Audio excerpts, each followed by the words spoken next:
Alright, we are going to learn and last name. Let's put in A1. Remember, you can make this a little wider by grabbing right up there between the A and the B and move it over. Okay, we're going to skip A2 and come down to A3, and we're going to type in a whole bunch of kinds of candy. So in A3, we're going to put Snickers, and then under that, we're going to put Milky Way, and under that, we are putting Skittles. Under that, we're putting M&Ms. Next is Chick-O-Stick. I don't actually know what that is, but I hear it's good. After that is Hubba Bubba. Then next are Rolos. And then our Butterfingers.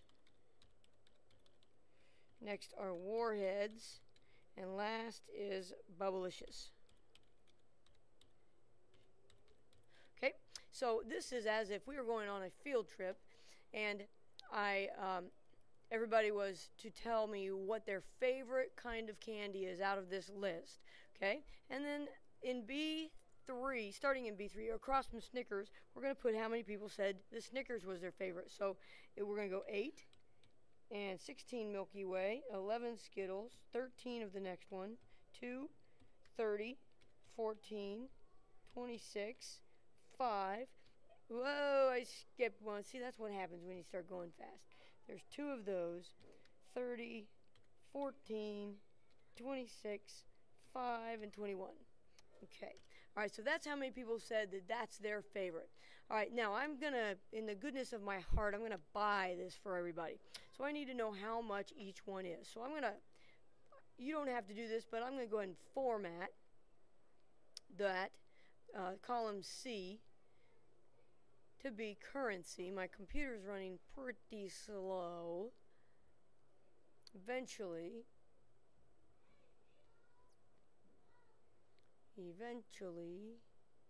okay, we're formatting this to be currency so that when I type the price in, it'll be in dollar signs. So let's say that a Snickers is $1.25 and a Milky Way is $1.25, and let's say the Skittles are $1.10.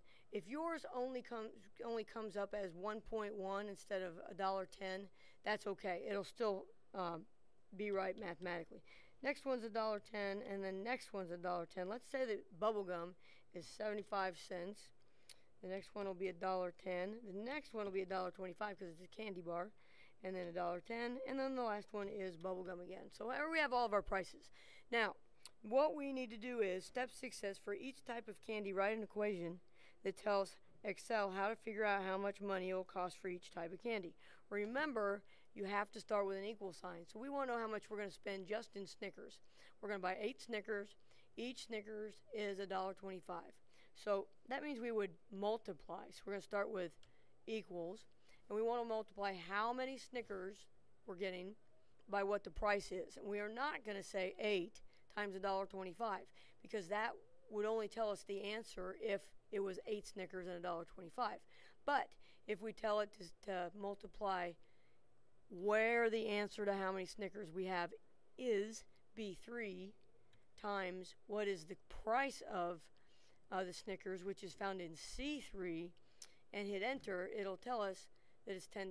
And then if the price of a Snickers goes up to $1.35, our total that it's going to cost us will automatically update.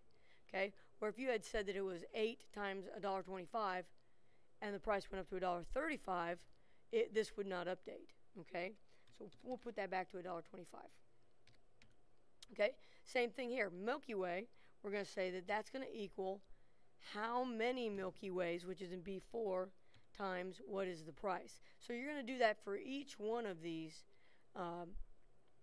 types of candy. Okay?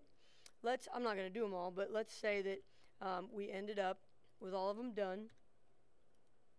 And then we wanted to know what total is this going to cost us. So we're going to type in total in C13.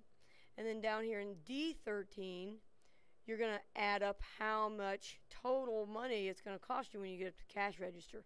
So this would not be multiply these. It would just simply be add it all up like you did when we were adding up the numbers on our preview assignment. Okay, so then we're going to save it as last name multiply and turn it in.